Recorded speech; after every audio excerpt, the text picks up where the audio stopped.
really is involved with how at home we feel inside of our body. And I think people can really relate to that when they're feeling anxious or they might be feeling flat or shut down.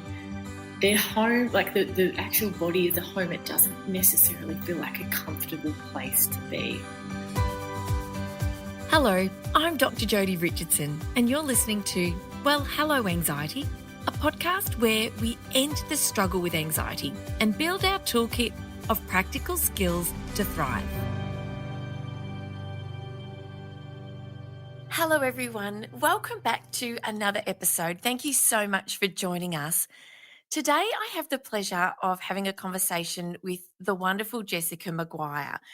Jessica is a trauma-informed physiotherapist, and she's passionate about helping people to improve the functioning of their vagus nerve. So no longer what happens in Vegas stays in Vegas. We're about to find out all the details today. Um, the wonderful thing about Jessica is she's so incredibly passionate and brilliantly informed and wonderful at the way that she shares everything that she learns through her masterclass and through her online course, as well as through her YouTube videos, which I've had the pleasure of watching many of over the past few weeks. So Jessica actually teaches us, she's going to teach us a little bit about the vagus nerve today and help us understand more about how we can actually repair our nervous system, improve our stress resilience. And of course, all of this plays into improvements in mental health. And of course, we are here to learn more about the vagus nerve and anxiety. So, Jessica, thank you again so much for sharing some of your precious time with us and welcome. Thank you, Jodi. I'm so happy to be here.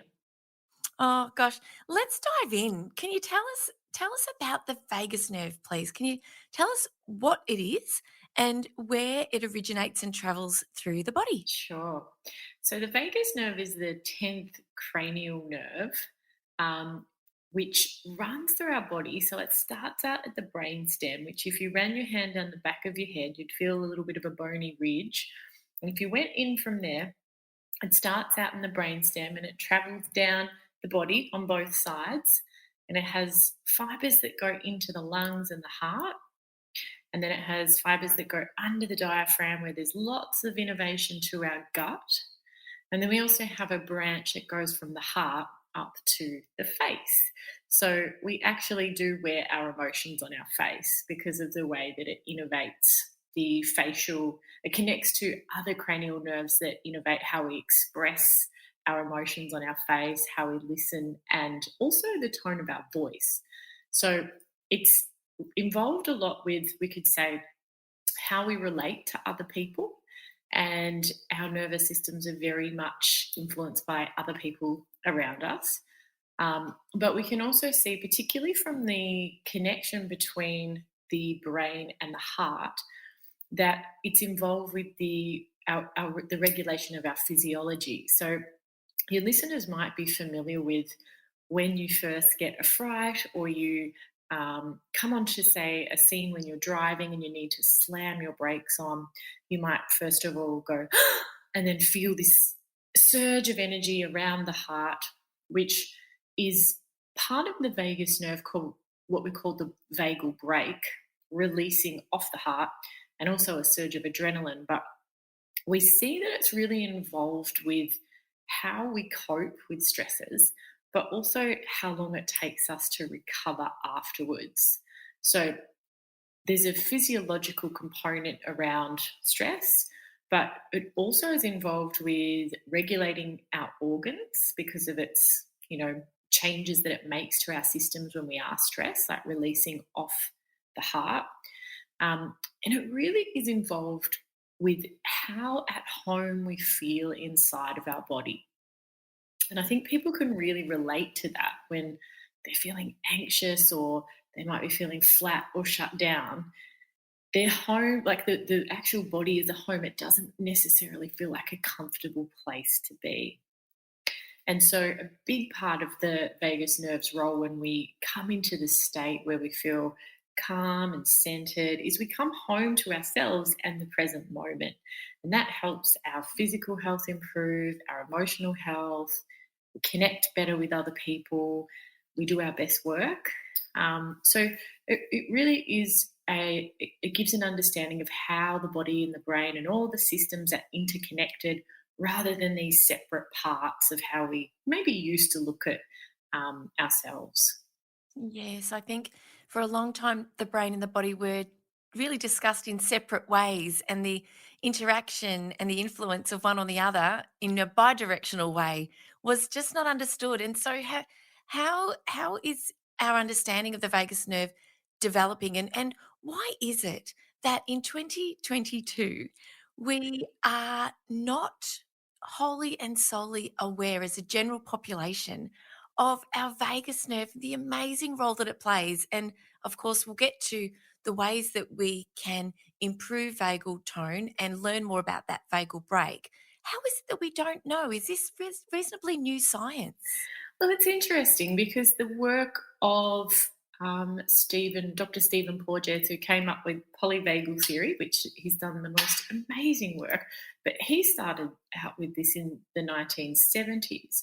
But I think what we can understand this is by looking at frameworks and models that we've had in place for health. So a lot of the older models, which I've kind of touched on already, with the biomedical model was really looking at we are a machine and we have these parts and we can just fix these parts.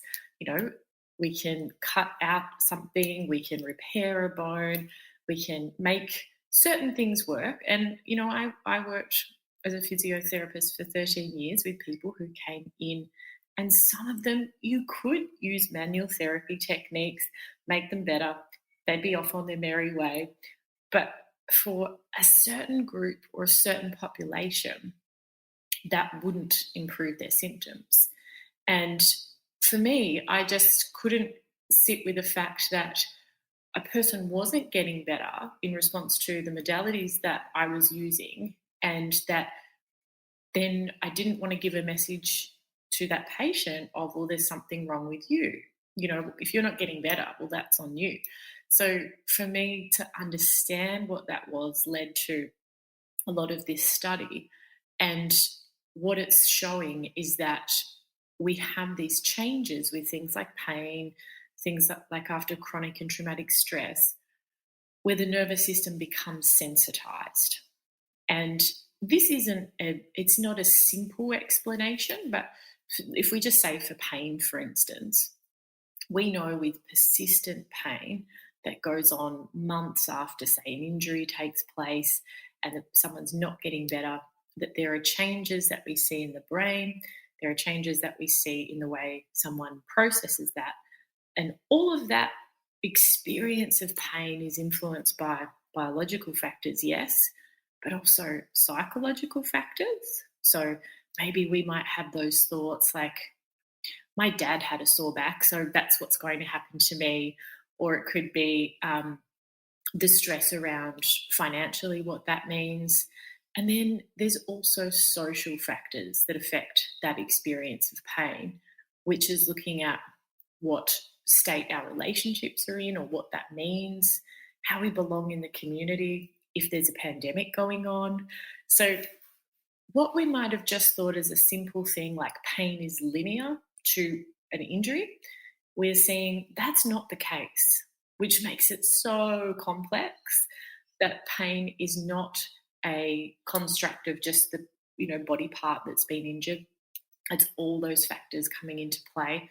And this is also the case with stress. So we can't say, well, I don't know what they're so worried about. It's not that big of a deal, because it depends on our history, it depends on our values, it depends on, has this experience reminded me of something else? And so what we are looking at is something that has a lot of shades of grey. It has a lot of nuance, and it's not as simple as this part is broken, let's fix it. Particularly when it comes to anything that's chronic. There's lots of things that come into play. And the biomedical model has been amazing, so amazing.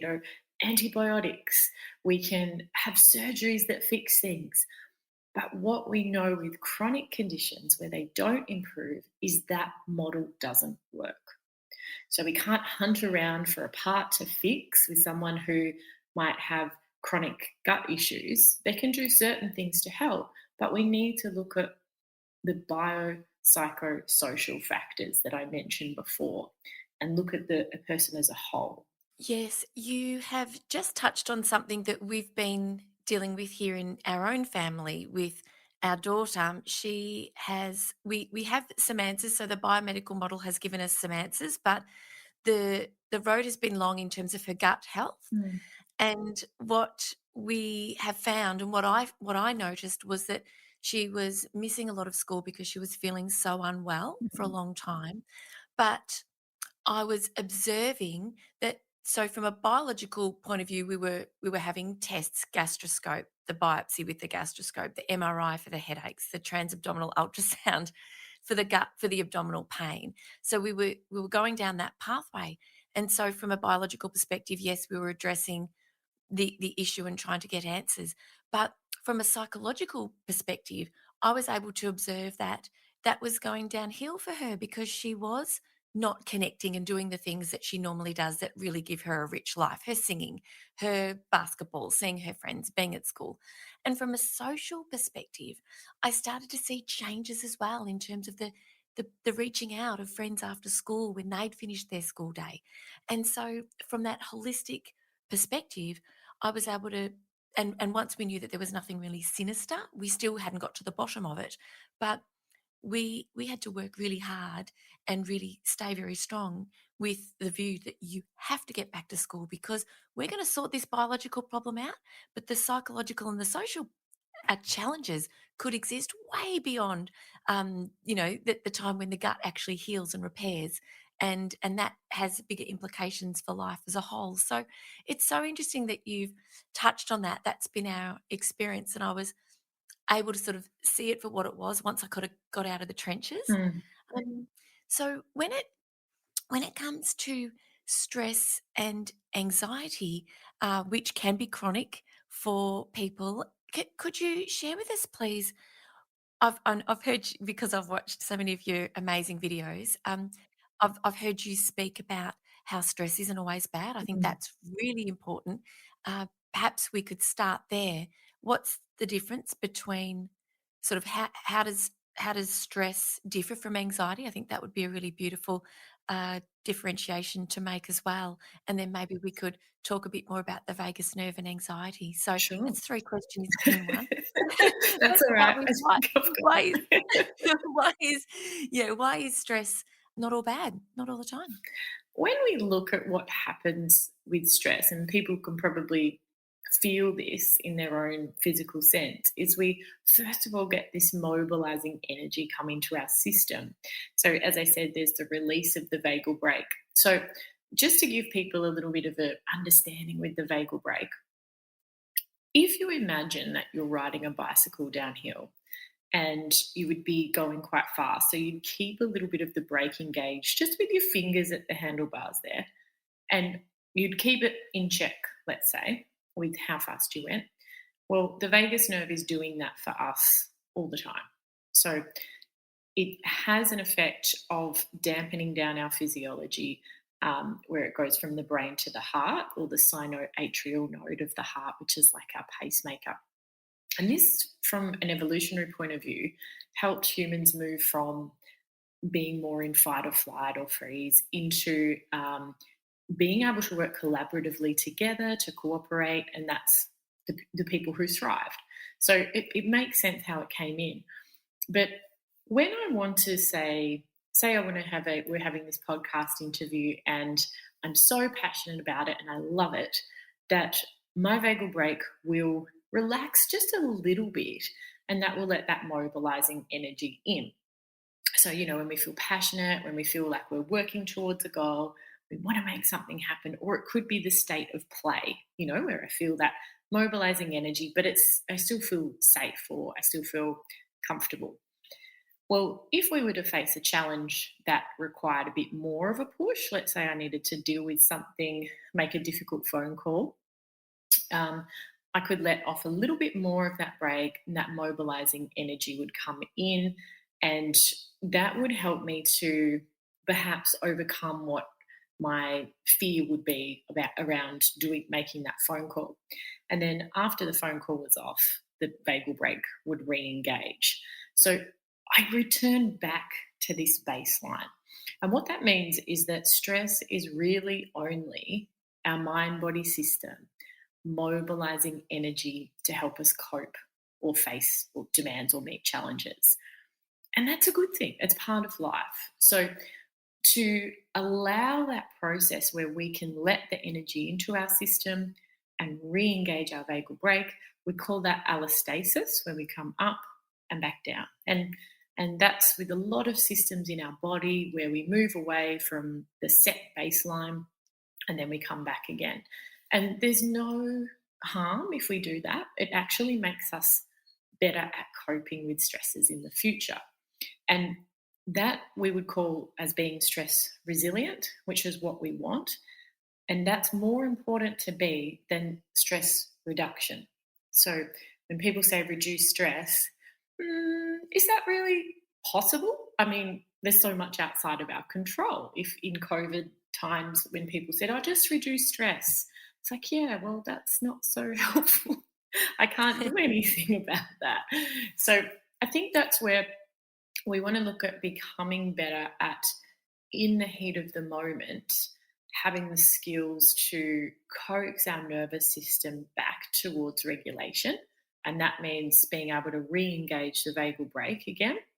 And if we do move into states of anxiety, for short periods of time, that's actually okay. That's what we're designed to do.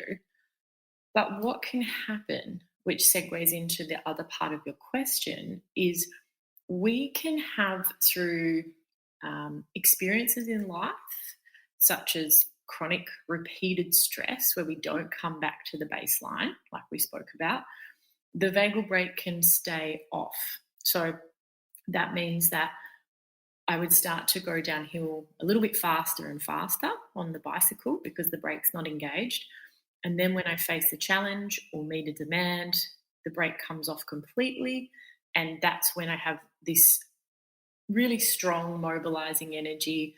My sympathetic nervous system is activated and I'm anxious. And if my vagal brake isn't working well, or we might say we have low vagal tone, then I may get stuck in periods of anxiety for a long time, or get stuck in anxiety for a long period of time, rather.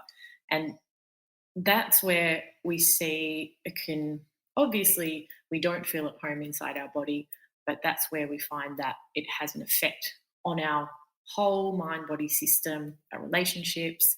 And that's where we can look at it as, from the framework that I look at it as, is that it's a neuro biological issue. It's not necessarily anything to do with us choosing that, being weak-willed, not strong enough, because that process actually happens outside of our conscious awareness.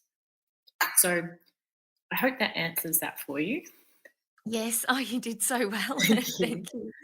Um, when I think about anxiety and I think about the neuroception, the idea that our at an unconscious level, not at a conscious level, our brain is um, looking for cues of safety or cues of danger. And if a cue of danger is determined, then the amygdala will sort of sound the alarm and will initiate a response that prepares us to fight or flee. And what you said before is that that's a perfectly natural response under stressful or threatening circumstances, and that it fires up and then it settles back down when the stressor has passed. And that's the normal experience of anxiety, isn't it? It's the Absolutely. normal human emotion. And but the challenge is when it gets stuck, when we get stuck in that fight or flight.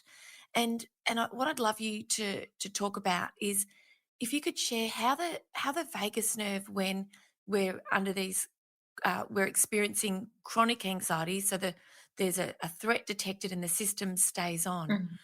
What parts of our body are affected? Because when we look at the changes to gut. We can feel sick, our heart will race, our breathing will change, our perspiration levels will change, we'll become laser focused. So I'm hazarding a guess here that all of these changes are related to connections with the vagus nerve.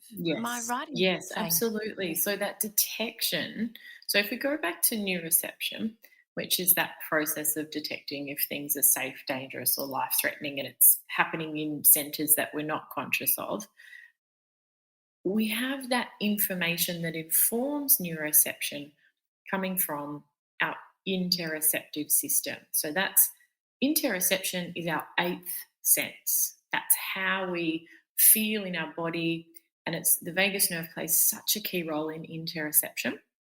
This is really closely linked with anxiety, but we can come back to interoception because I get a bit excited about that. but it, Your vagal break's coming off. yeah, yeah, exactly. We'll be here for 2 hours, so I'll come back to that. But those signals are carried up to the survival brain, and also from what we see, hear, taste, smell, all those senses that come in as well that inform our survival brain or the amygdala if we're safe or not. And so then there's a loop. So 80% of the fibers coming up inform the brain, and then the survival brain makes its assessment, and then it changes those 20% of the fibers that are coming down into the body. So when we think about how the vagus nerve travels or where it's going, we said the vagal brake. So definitely that release of the heart. So what we call when we can say that wear and tear that comes to the body from prolonged stress. And, as we said, stress is normal. So this isn't to become fearful of stress about what it will do, but it's if we're stuck in chronic states of this for long periods of time. Some people can see at the heart there's things like heart palpitations, hypertension. So there can be cardiovascular issues. We'll notice that change in the breathing as well. And then we can also see the fibers that are coming down into the gut. So as we move into that state of anxiety, there's likely to be a change where we'll have the blood move out of the gut, and the vagus will change how that motility is passing through there as well, or movement of food. So if we look at IBS now, it's actually been classified recently as more of a gut brain connection issue rather than calling it in itself a functional gut disorder. And that's interesting because it tells us about that connection between the brain and the body via the vagus, and it changes how we look at, instead of like the machine, like I said, like as a part, we see that what's happening in the brain will mirror the gut, and what's happening in the gut will be mirrored in the brain. So we can't sort of separate those two. But back to the vagus's effect, the other things that we can see is that it's closely involved with inflammation. You can think of it as when it's inhibited because we're stressed or it's not active, we'll find that that's when inflammation can build. And that's through a few different portals. So that can come through the gut, but also that when we have the prolonged release of cortisol and adrenaline, it does influence our what we call pro-inflammatory cytokines. So inflammation can be a pathway. And through these changes, we can see that we can have this cluster of stress-related type conditions. Now, they don't always come from stress, but the research is really interesting because a lot of these conditions have been poorly understood before. So fibromyalgia, that was very poorly understood, poorly managed. It was basically going through to diagnose it a series of tender points, which, it does raise questions as to is that actually a very valid way to diagnose something. But what's been shown with fibromyalgia, which is a chronic pain condition, if people aren't quite sure what that is that there's links to changes in the immune system. So it looks like it's arising from that. And there's a high incidence of having a history of traumatic stress. So we're seeing these links now. People with who have gut disorders are also more likely to have had that kind of a history. Not everybody. It's just looking at this in a, oh, maybe there was something else. So if our nervous system becomes what we call dysregulated, where we don't have a lot of time coming back to that state where the vagus nerve is, we see the immune system changes, the endocrine system or our hormonal system changes. We'll see changes to the heart, the respiratory system, the gut, and also that's just looking from the physical aspect. It's not even coming into, the relational side of it or our behaviors, how we might see ourselves in certain. So, say for instance, if I'm dysregulated towards being really flat in my nervous system, I may procrastinate. I may find that I just can't get on with my job. And that's what we've classified as burnout. But it's really that the the nervous system isn't functioning, or it's had too much stress for too long. Yes. Thank you. Thank you for helping us understand more about ourselves when we do react to stress and what we experience, because I know from my own experience, when I get very stressed, I develop a throat infection. Ah, there you I go. Yeah, so and I know that about myself, and so in COVID times, I had that many PCR tests knowing that it was really just stress that was causing this sore throat. But just to be sure, I would go and have a test. And like you were explaining, some people have a lot of digestive and gut issues and other challenges, other physical challenges that might not be seen from a holistic perspective. And so it's wonderful now that people like yourself and others who are treating people from a whole person point of view and looking at how the nervous system plays such an important role. It's going to be life changing for a lot of people. One of the things that we've talked about, you've mentioned, of course, a handful of times, is the vagal brake and vagal tone. And low vagal tone relates to less ability to regulate, and I'm right in drawing that conclusion. And so, if you could please talk to us about how does low vagal tone uh, impact us in terms of our anxiety and stress, Mhm. and what can we do to change it? Sure.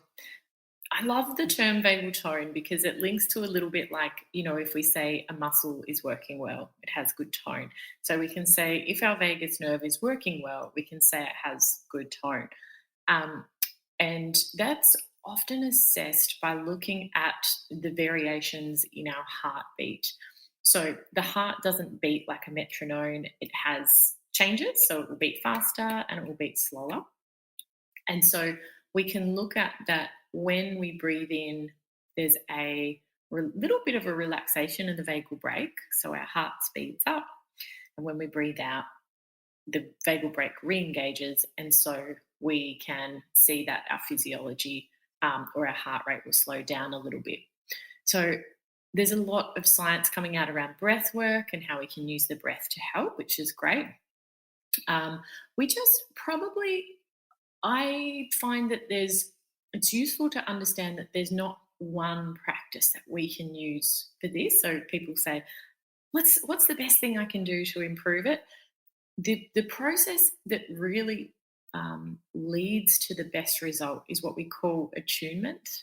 So that's where the tool or the resource or the intervention that we use will attune to the state of our nervous system. So, for instance, breath work when I'm panicked is not a good idea. So, if I'm really panicking and I start trying to do slow, deep breathing, it can actually make panic worse. So, we want to just have this awareness of knowing where we are in our different states and what tool works the best.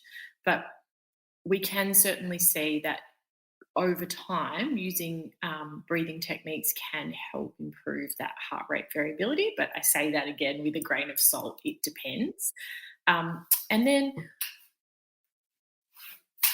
when we look at trying to or how we can make that connection to our vagal brake from heart rate variability, some people think, well, do I need to go and get my heart rate variability measured? And there are some apps and things that are coming out, but the gold standard is an ECG with the electrodes on the chest, and we look at someone's breathing, and then we map that out and take data. Well, that's not really necessary to know. The signs will be often a group of conditions rather than just one. So there can be like the prolonged anxiety, or for some people it's prolonged flatness, where we feel, I've touched on this a little bit by saying we might feel like we procrastinate, or we're really exhausted or burnt out. Or some people oscillate between the two of those, unfortunately.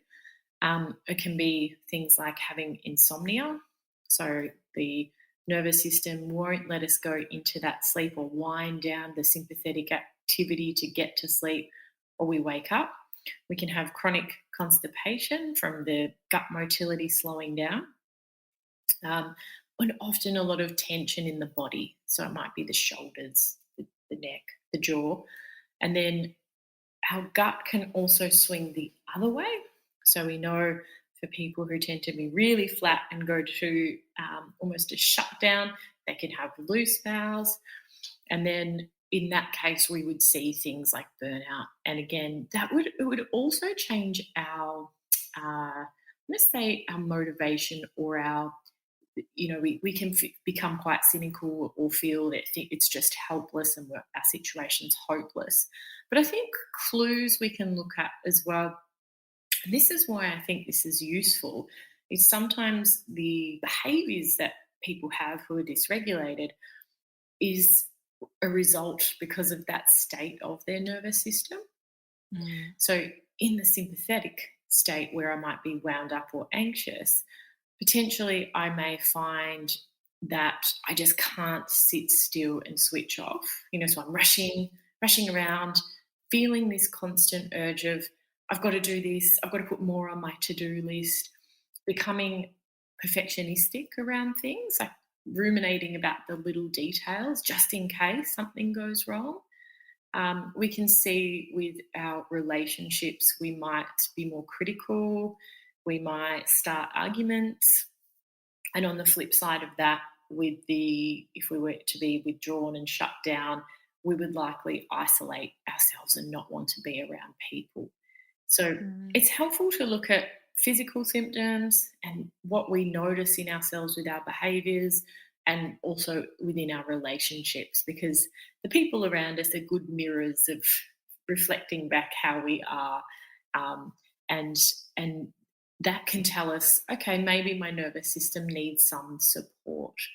But to just add to that part on vagal tone, co-regulation, I think, is the most powerful tool for improving the health of our nervous system. And that's where if someone who is in a grounded state, when we're feeling really anxious, if we just are around them, we don't need to tell them all our problems, but just spend time with them, our internal world will start to mirror their internal world through our resonance circuits, and eventually we can come back down a little bit. So co-regulation is such a powerful tool, and that can be with family members, can be with health professionals, can be even with a dog. There's wonderful research with animals now. So I'm a big fan of co-regulation, and I think we've pushed a little bit more to say don't be codependent, but this isn't the same as that. This is healthy ways that we interconnect with people, and really we can't separate ourselves from our families. We can't separate ourselves from what's happening in our communities either. It's an important thing for those of us who are parents to understand that we can help our children when they are learning to regulate themselves, but we can co-regulate. We can be that. I mean, it depends. We can be that grounded person for them, but not all the time. Because if we don't take care of our own selves and we're not in the right state, then we're not necessarily positioned to be able to support those around us. And so it serves us well as individuals to take care of our nervous system, but it also serves those around us who we want to care for. Absolutely. Yes. And children aren't born with this capacity to regulate themselves. They're dependent on their caregivers. And we see this a lot now I see it a lot on social media about a lot on parenting and what your parents were like. But, you know, parents are going to move outside. They're not going to be regulated all the time. And we can't have this expectation on parents not to get anxious, not to, that's going to happen. And what children need is good enough parenting. They don't need a perfect person. And just to cut that slack, because I can see a lot of anxiety for parents creeping in around, oh, but I, have been really stressed with work, and it's just most of the time how we are from what the research Yeah. shows. Oh, thank you. I love that you brought that up. I shared a quote recently at a presentation, at the end of a presentation. There's no one way to be a perfect parent, but a million ways to be a good one, Yes. was the Yeah, quote. I love that. Oh, that gave me And goosebumps. I think that's really oh, lovely because It's we it's can, really beautiful, isn't it? Yeah, yeah. sorry, I didn't mean to cut you off. Yeah, it's so true because we are human, and we do have, there are always things to do. There are always things for us to do. There are, and I think that we can wait.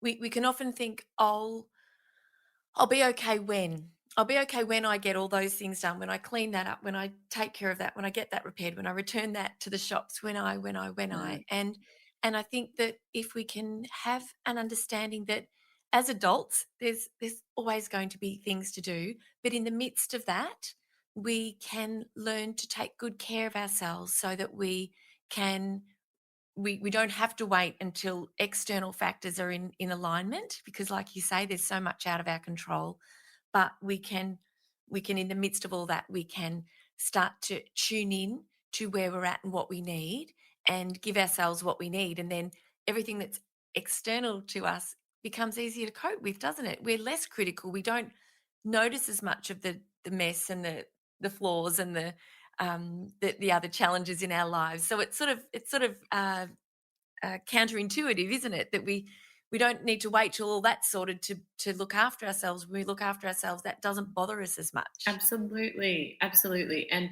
that even ties in with what we're saying with, if we look at that from a nervous system perspective, if we're in that sympathetic state where we have this mobilizing energy of hurry, hurry, hurry, we feel like we've got to get everything done to be safe, which we Yes. just, it's like you said, that, that it never really gets to the finish line, because then there's always something else. Oh, there really is. There really is. And it's just a recent uh, acknowledgement that I've arrived at, just a recent understanding that I do, like most people, I think of all the things that need to be done. I write them down, and I it's just this recognition that this is the way life is, Mm. and we have control over certain things. We don't have control over others, but there's a lot that we can do to take good care of ourselves. And I think too, one of the things that I know that stress and anxiety can really stand in the way of are people making decisions about doing the things that are really important. And there can be this idea, and that was me for a long time before I learned to manage my anxiety, and also to bring my anxiety with me to do the things that really matter. And so, yeah, they're really important lessons, I think. And no matter how old you are, coming to those conclusions, it's a bit, it's disappointing to know that the to-do list never ends. Once we get over Well, that. maybe someone might figure it out one day, but for me, there's Yes, Yeah, yes, it's yeah, knowing what's a priority and um also making sure that we don't wait for all the ducks to be in a row to do the things that we really want to do. But one of the things I'd really love you to share a little bit about, because I've got this picture in my mind that let's see if together we can create a mental picture for our listeners today sure. of the polyvagal curve, the bell curve. The top third of this bell curve is the red, the dorsal vagal, and then the central third is the yellow fight or flight, and then the bottom third is the ventral vagal Yeah, and the green zone. yeah, So I can actually what I'll do in the show notes is I'll put a link to this some of this information which comes from Dr. Stephen Porges. Could you please? So one of the things that I'll often say when I talk about polyvagal theory is the idea that we can oscillate, we can dip into the fight or flight and come out of it again. And if it's not prolonged, it's not chronic, we're equipped to cope with that. But if we get stuck, that's a challenge. Can you talk to us, please, to talk a bit more about not only the fight or flight, which we've obviously spent a bit of time talking about, but the dorsal vagal section of this curve when arousal just comes so high mm, that we go into that sort of shutdown. sure. Yeah, I think, Jodie, it might be useful to go with the traffic light as a visual so that people can see that now who are listening, just in case they haven't seen the bell curve, but they can, it's the same situation, you can carry them over to both. So we've talked about when the vagal brake is active, we've talked about that green state a little bit, but I'll just add another part to it so that we cover the social engagement system too.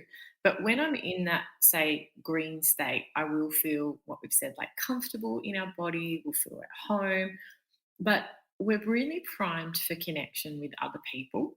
So my voice will have prosody. Now, we often think that someone who is calm has probably got a soft whispery voice like this. But when what actually gives us clues is that there's changes in rhythm and pitch. And so we hear people do this with babies or their pets where they start singing in it or talking in a sing-songy voice like this. And that intuitively is a way to co-regulate with other people or connect. So we kind of do this anyway. And the voice gives clues like, for when we're nervous or talking, we might hear our voice tighten up like this and we take a few words. But when we're in that ventral state, our voice will have prosody and the muscles of the middle ear will be primed so that we detect the sound of human voice. So it will be that even if we were in a crowded room talking, I could really concentrate or hone in on your voice, even to tune out all those background noises. And then my face, I would have expression in the upper face as well. So people smile with their eyes, which was actually when we first started talking, the first thing I noticed about you was like, oh, she must be a great co regulator because she smiles a lot with her eyes. So that, And I've got the wrinkles to show oh for it. no. but that smiling with the eyes is actually with where the vagus nerve connects up to the facial nerve and it provides a sense of co-regulation. Now, that might seem strange to people, but when we see those lines around the eyes and we see the bunching, we actually get a and that's Oh. biological, evolution, survival. So you're giving a gift to someone when you smile with your eyes. Oh, wow. Just just on that, just before we move on, Yes. I have a friend who calls them expression lines. And, when I think about aging and I look at myself in the mirror and I notice these expression lines beside my eyes.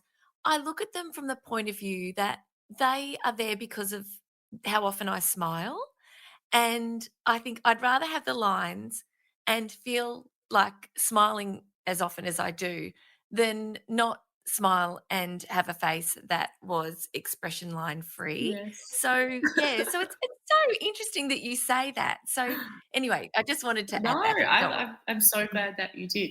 I think it's certainly something to consider in what we give to other people and how deep we can connect when we really get that smile. But the yellow, as we said, was that fight or flight sympathetic, and so when we move into that state, we'll feel that mobilizing energy through our body that we said, but our voice might become more monotone if we're angry, so it'll be like a deeper. Um, we might feel the tightness around the throat, or we'll hear that high pitched breath every couple of words, like when somebody's quite anxious.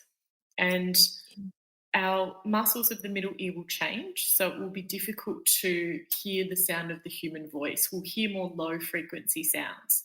So this is predator sounds, and this is why it's hard for some people to like. We can look at with children who are dysregulated.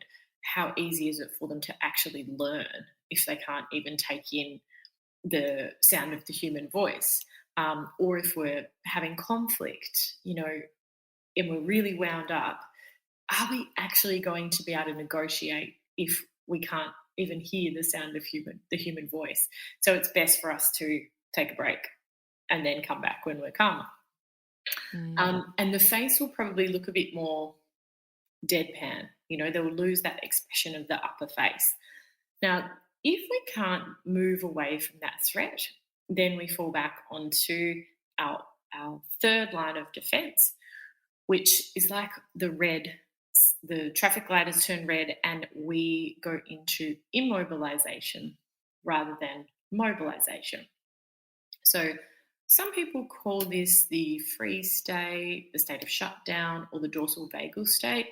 Um, there's a lot of different names for this, and it's on a spectrum. So I don't think we can look at as like one cluster of, oh, it's just like this, but it can be from when we feel hopeless about a situation and we just go, oh, I can't do this, and we feel ourselves collapse.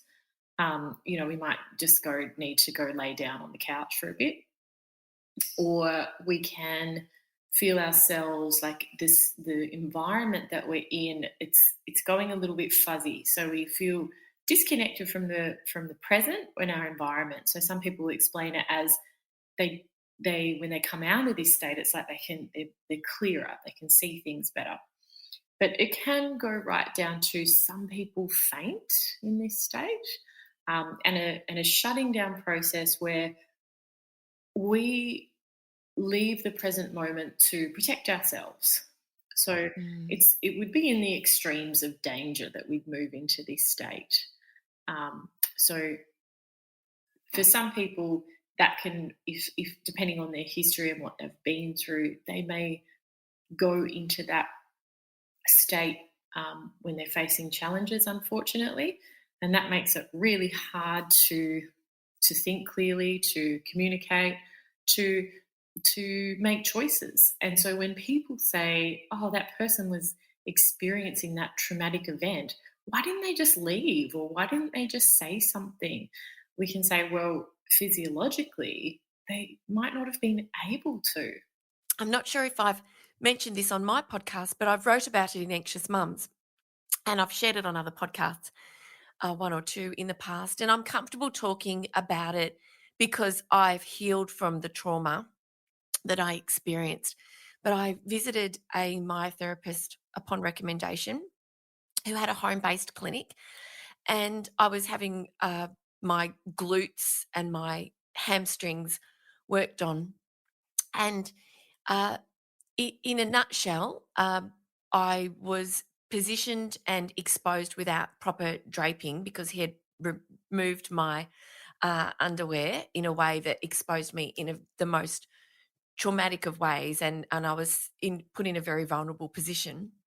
And in that situation, I froze, like absolutely froze. And that was and the research that I did to learn more about women who find themselves in that situation, it's common for that to happen.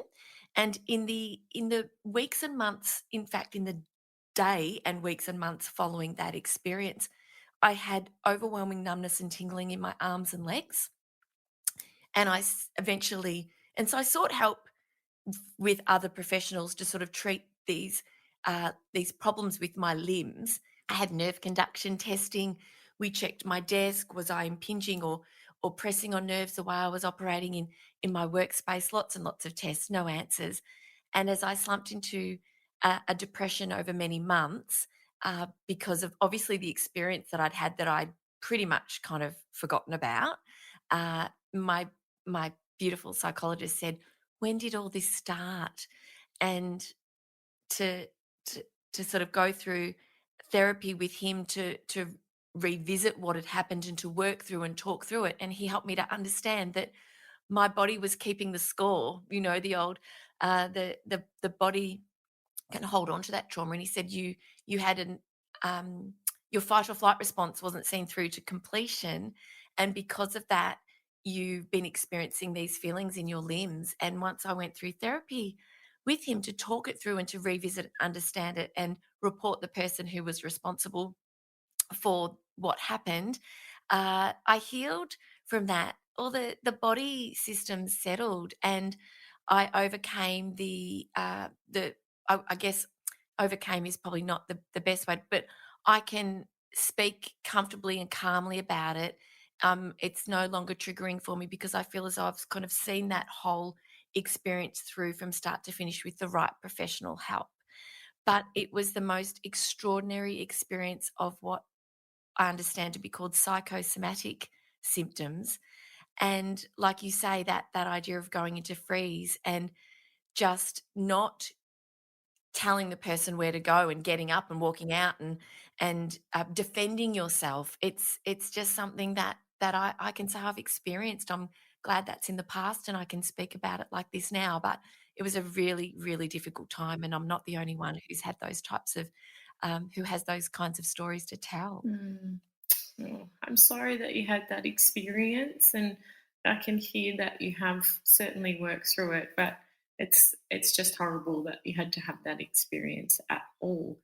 Um, and to be able to share it is very brave, but also I think that's helpful for people to get that, particularly in that way. It probably, I mean, it would have been so hard to get up and to push someone away who's probably bigger than you, and physiologically that would have been a survival brain's detection of, I can't overcome this person, I'm not going to be able to beat them, and look how vulnerable I am, like I can't move. So the main thing that happens with what leads to that freeze response or that shutdown, or you feel out of your body that you can't do anything, is when we feel like we don't have choices. So if we, Mm. we can have fear, but if I can get away, if I feel like, oh, someone's following me, but I can power walk, I might feel fear, but it's not trauma. It's not a traumatic stress necessarily. The way that we might experience that as traumatic stress is really when we don't have the choice to get away. And I think there's a lot of talk now where people are saying, well, what are we considering trauma? What are we not considering? And I don't really think that's a helpful conversation to have, because the way that that is processed is so unique to every person and their environment and what they're going through. Um, and so what we can look at is that in the instance of what you're explaining with something like a freeze, we get that a really strong activation of our sympathetic mobilizing energy, in addition to what we would call our dorsal vagal system. And it's a little bit like driving a car, putting the accelerator down flat, and then pulling on the handbrake. Mm. So all of that would have been in your system. And so until we discharge that and complete the stress cycle, we can see it will continue to affect our nervous system. And so maybe for arms and legs, where we feel that tingling, it's like I would say there was an urge to get up and move, or, push up or move your legs and get up, but the handbrake stops it. Does that sort of make Yes. sense? Yes, absolutely it does. Absolutely. Um, yes, that would have absolutely been part of it. And I also visualize this idea that really and truly every part of me wanted just to punch and kick Mm, him. The and I was, it was a vulnerable position to be in, and it was just because I was exposed. I wasn't touched. But it didn't matter. mm, It didn't matter. It was the vulnerability of this situation in this home with this stranger mm, face down on a massage table. mm, And and yes, so that understanding of the, that's a beautiful analogy that you've just shared. It makes a lot of sense. And no doubt, listeners today may be relating to something they've experienced in a new way, and have a bit more of an understanding of their experience. And like you say, it's completing that cycle. And I wonder if sort of at a unconscious level, when I took up karate, which was after this event, not immediately, and I never linked it. My son started and I started, and I went right through to first dan, so I can kick and punch the heck out of someone these Good for days. you. I love Yes. that. I wonder whether or not there was, I sort of have making that link that I won't find myself in that position again. I hope. I mean, I'm much more careful now about who I see and where I see them, and I will only actually see a woman now for a treatment, because that just makes me feel a lot safer. And so, yeah, so it's amazing to be able to look at it from that point of view. And you've done the most eloquent and beautiful job of explaining these the way that the system operates from that traffic light perspective. And there's obviously there's so much more we could discuss, but we're drawing to a close today. And I'd love for listeners to know how they can learn more from you, because if you're listening today and you've just sort of felt like this light bulb's gone off, as I'm sure it has, um, and that you'd like to understand more about your own nervous system, more about the vagus nerve, and more about what you're experiencing, and also what you can do to support your nervous system and learn how to be able to sort of use that vagal brake and understand more about vagal tone. Jessica, what can people do? How can people learn more from you? A good place to start is our masterclass, which is 2 hours. And that goes through a lot of the states in detail with the tools to match, so you can leave with a framework of understanding.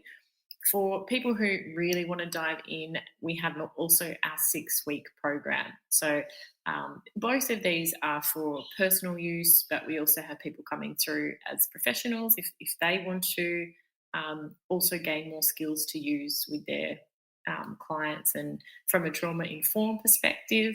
And both of those are on my website. Thank you so much for joining me for this week's episode. If you enjoyed it, please subscribe and leave a review. To keep the conversation going, I'd love you to join me over on Instagram. You'll find me at Dr Jodi Richardson. Also, if you'd like a copy of my free 5-day mini email course, Calm Your Anxious Brain, then jump over to my website, drjodirichardson.com, and you can sign up down the bottom. I've really enjoyed having your company. Thanks so much. See you next time.